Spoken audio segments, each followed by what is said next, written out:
นี่ดีเนาะจะเปียกเนาะสบายดีเป็นลึกเทะอันนี้บ่เจ้ามากับเหมาะพอดีเจาะเลยเจ้าหาไม้ค่อยๆเลยหันนะเนาะจับทั้งจับฮะนี่ใดบ่าวคำลานี่ไปเอาไปทางไหนโมกะสิยกคูลงเอาจันพี่น้องเนาะมากับซอยเวียกกันบ่าวคำลาเพิ่นเลยนี่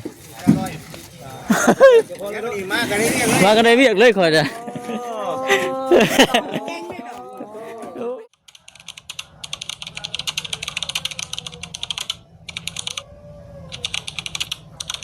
พี่น้องกันเนาะมาฮอดน้ำหลังมูกินข้าวกันแล้วบ่บ่ให้เฮากินเลยได้สบายดีเด้อทางแม่ป้าแกงหน่อไม้ป้าแกงหน่อไม้บ่กับปิ้งไก่เขาบ่กินมาเลี้ยงหากระยุก2ต้นเนาะแม่เนาะสาวเพิ่นผู้ทางนั้นก็กำลังมาส่งหยังอ่ะนะปูนบ่ทันเลยฮะส่งปูนบ่ทันแม่นปลาปูนกับเจ้ามาเนี่ยน้ำแก้วเองนั่นแหละเบิ่งไปเลาะเบิ่งก่อนเด้อเสิเด้อ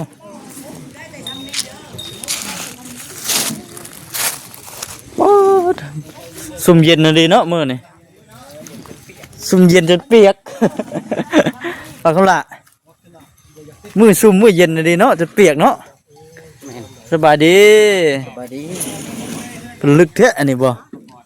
เจ้ามากับเหมาะพอดีเจาะเลยเจ้าหาไม้ค่อยๆเลยหันนะเนาะจับทั้งจับฮะนี่ใดบ่าวคำละนี่ไปเอาไปทางไหนโมกะสิยกคูลงเอาจันพี่น้องเนาะมากับซอยเวียกกันบ่าวคำลาเพิ่นเลยนี่มากันได้เวียกเลยข่อยจ้ะใส่บนไม้เนาะอยู่แล้วได้ดอก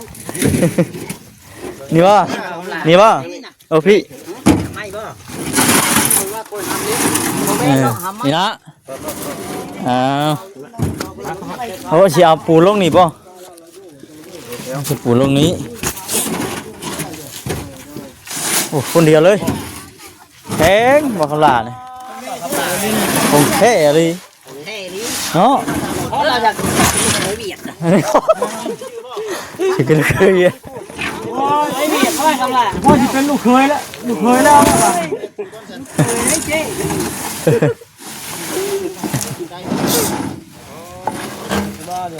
โอ้ยคุณจะมาไผ่บรรลุเคยผู้เจ้าเองบ่น่ะเฮ้ยมาให้เสียว่าอ้าวเป็นมาบรรลุเงือลูกเคยผู้เฒ่าอันนี้กระตกเชื่อชดอยู่นี่แล้วนี่เอา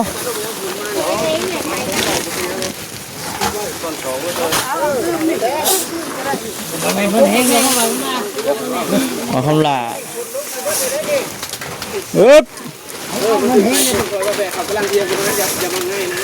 มันยังคือทำกับพ่อแล้วเด้อเปียกต่อเลยน้อง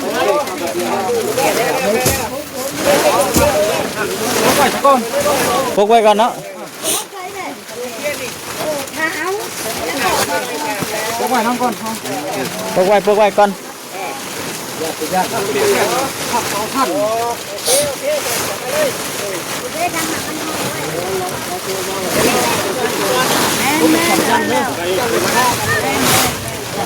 มาไปจับนะเด้อ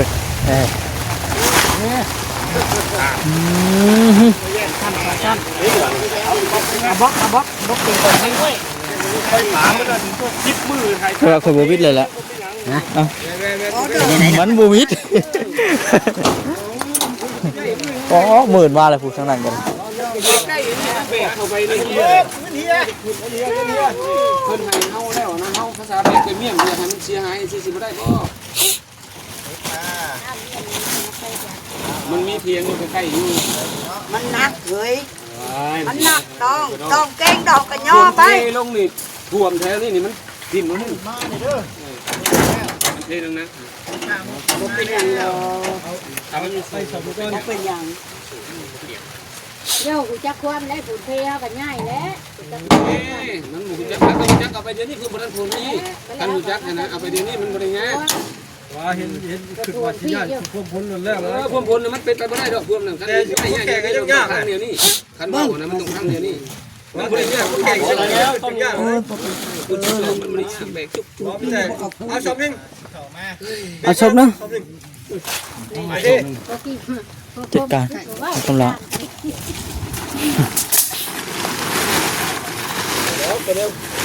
ดีใจเลยเนาะน้องไฟละน้องกับคำลาเนาะ คำละ อาจจะไปไว้นะเมื่อกี้นี่จะเห็นอยู่ขึ้นสักแก้วแม่นบอก แม่นแล้ว โอ้ไว้ รีผลส้นผลนี่ก็สร้างแก้วผมกินผลแห้งโอ้รีอยู่เฮือนเจ้าน่ะมึงกินดิเออ ตั้งข่าวถูกต้องแล้วลุย จะถ่ายเด้อ ฮะ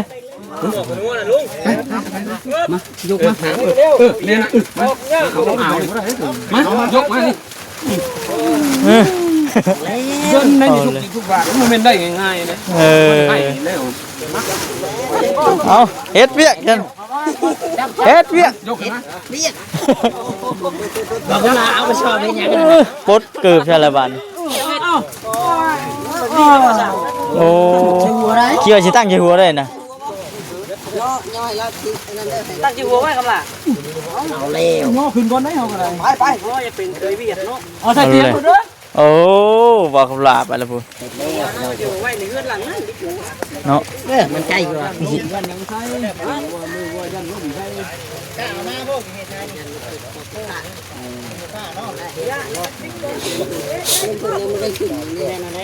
ืมกันเด้อบ่จอย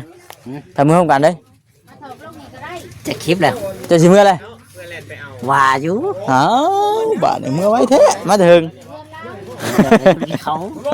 หมอคอยเอาโทรศัพท์คอย บ่เป็นหยังได้คอยตามหลังเมื่อก็ได้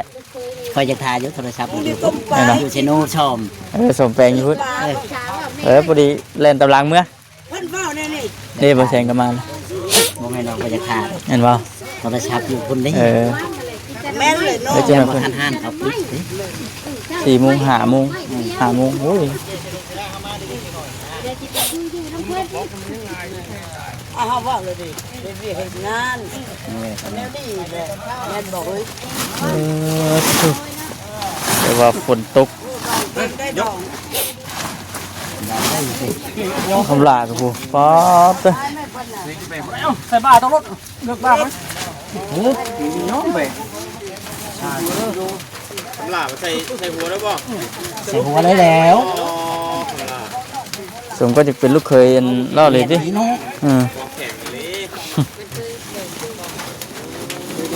เย็นเคยไปลงปูนลงหยังจังเนาะ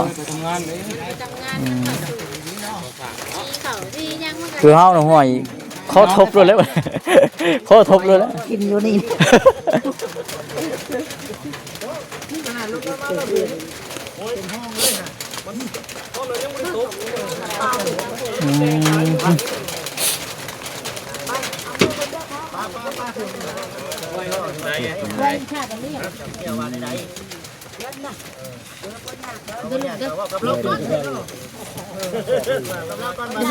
โดยโโดย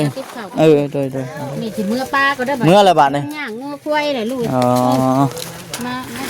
น่ะน้องงูน้องควาย ยกดองไหมน้องมือแม่บ่สอบกับพี่ผู้คน โอ้ดู แม่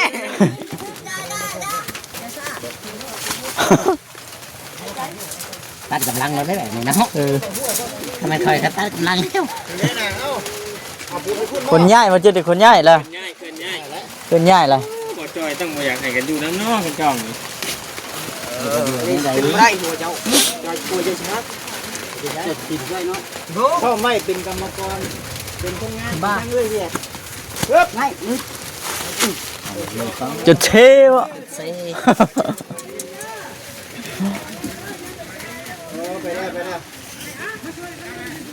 เอามายังเลยทับโคตรเยอะห้องกากเลยทั้งนั้น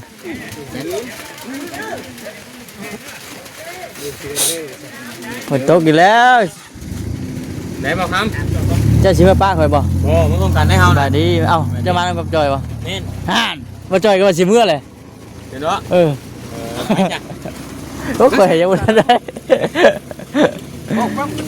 ยันมันบ่ทันโทรศัพท์นะ ยังบ่ทันโทรศัพท์ ทันอยู่แล้วว่าช่วยมึง 5 โมงเด้อ ทัน บ่ทัน บ่ทันดิ มื้ออื่นซะมื้อ ฝนตกตะวันละ ปิดแล้วบัดนี้ข่อยกายมากยังปิดบ่ได้ตลาด เนาะ คนนะ ปิดได้ บอกได้ว่า ตลาดใหญ่นะ ได้ก็แต่ต้องบริขายได้ป่ะ ปิดได้ยาเลยสัก แต่มือกัน คุณคือว่านั่นใช่ไหม เออ ข้าวหน้าเงินบ่เคยหาชิโร่คือว่านะบัดปูนหายชิโร่คือนักว่ะ ข้าวสารเนี่ย บัดคนน่ะนะ เออ 60 โลอ่ะยังบ่นัก โอ้ย ข้อเข่งนี่ มันก็นักกันแล้วของบ่ได้แบก ขอองค์ก็ได้ขอแล้วดิ ขอเราจะ ลึกดีเนาะ เก่งเก่งเก่ง ไปเติร์ด ยอดยอด ก็เห็ดเรื่องข้าวพร้อมส่วน มือนี่เป็นมือซุ่มเย็นจนเปียก คุณ มัน นายบอกค เปียกแล้วข่อย ำแล้วข่อยโทรหาตอนเช้าบ่ฮับเจ้ามาอยู่ มื้อเช้านี้ไม่ได้ไป เพิ่นข่อยเจ้ามือขี่จักมาจักข่อยไป เป็นหรอ เยอะมันไหวน้ำมันได้นี่ เป็นนั่นแหละน้ำมัน ขี่รถจักรมันเมื่อยจำเป็นแน่เนาะบัดนี้น้ำมันพี่น้อง เล เลย ย นี่เพิ่นเกือบสิพุ่น ขี่จักรมา เก่งเก่งเก่งเก่ง โดย มาชงเพิ่น อืม มาชงได้ให้เพื่อน โดย ให้ก็ตั้ง น้ำเพิ่นพร้อมพี่น้องเลย ให้ก็ตั้งสองเสาเนาะ ผู้ใหญ่เพิ่นช่วย อืม ตั้งที่เสา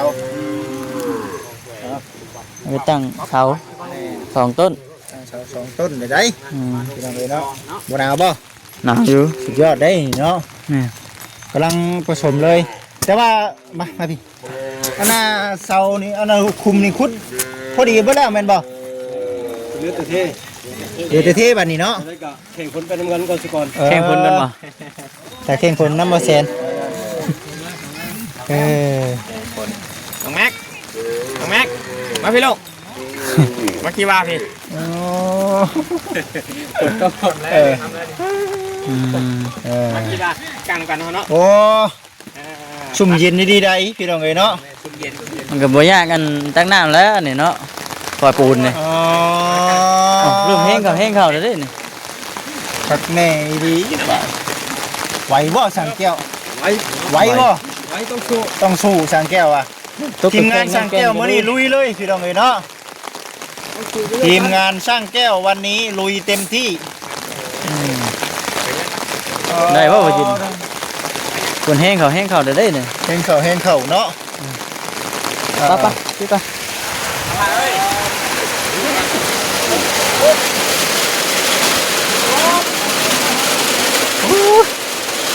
ท่านช่างเพิ่นกำลังพี่น้องเอ้ยเนาะ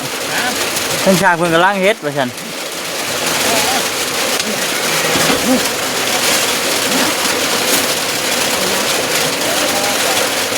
จะได้ดีกว่า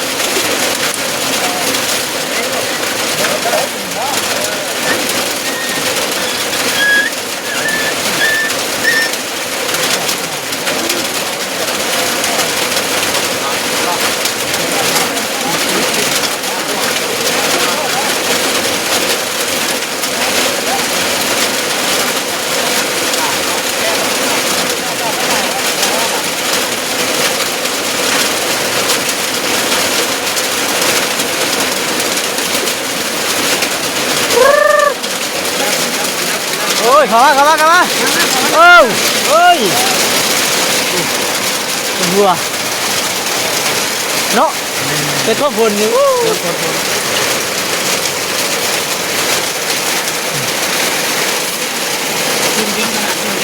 ซุ่มเย็นจะเปียก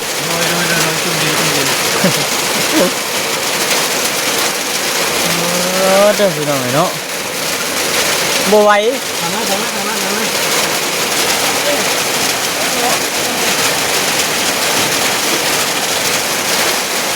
บ่คำลากับลุยเพราะว่าคำลาป้า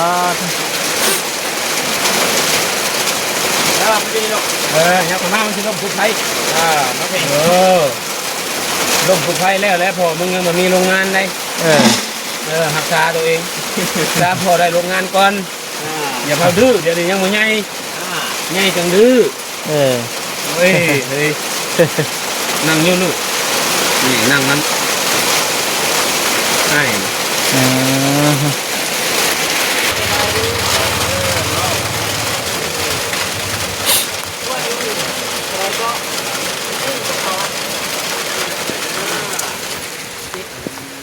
ชาวจงไว้ให้บ่แซน โอ้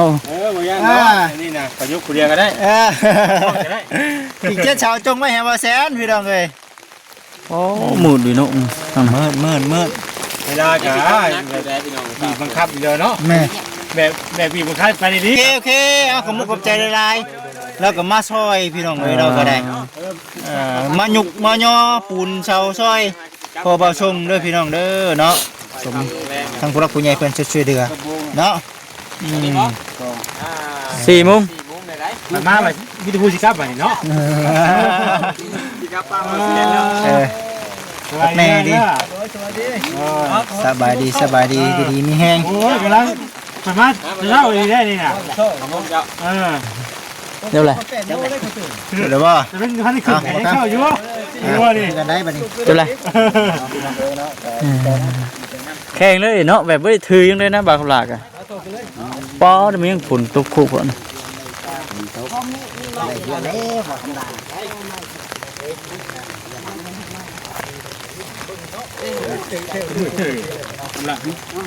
แน่เมืองใดก็มืดได้ มืดแดดเลยมืดแดดเนาะเป็นได้ย่อเสาแล้วไปหน่อยสบายดีครับล่ะล้วนไปดอนเนาะมื้อนี้เนาะเอามื้อนี้เลยเนาะตัว ซุ่มเย็นจนเปียกกูอยู่ ซุ่มเย็นแห้งดีพี่น้อง จนเปียกดิ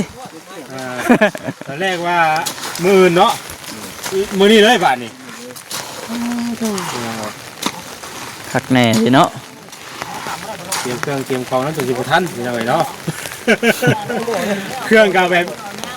บว่ามีอุปสรรคไว้นะ แบบ ที่จริงแล้วก็น่าอยู่แต่ว่ามันเครื่องเหมือนแบบปูนน้ำหั่นแบบเบิดแบบปูนน้ำหั่นกับเบิดได้ท่าพี่น้องเนาะกันว่าก็ได้แต่เช้าได้ไม่มีดอกเนาะ แบบด่วนดีเนาะ เร่งด่วนดีพี่น้องบ้านทำหลัก ไปเลยอาบน้ำ ยัง เอา เป็น ลงบนหม้อ เทผมเสาไว้ป่ะมาทำหลักเทนี่ป่ะที่แรกเขากับเอาเนี่ยมาไว้กันได้มันได้ปูนมันจะมาส่งครบเลยป่ะครบไปแล้วชิดสอบแล้วก็บล็อกเล็กป่ะ บอกจะก้อนบอก เล็กด้วยจ้ะเล็กแล้วก็กับบล็อกเนาะยังแต่อันนั่นบัดไม่ใช่คือจะเป็นมือใหม่พุ่นแหละ ฝนตกเปียกอีเซ่ที่ยันบ่รอดดอก ไม่นี่พุ่นเอาอะไรบ้าง ตีมีแบบเลยตี ดีแบบไม่นี่คุณไม่บอกอะไรคุณขายบ่หรือว่าไง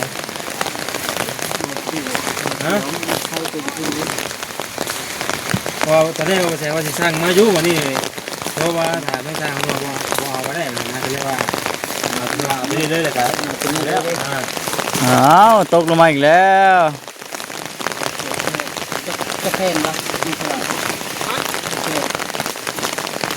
ได้เอาอยู่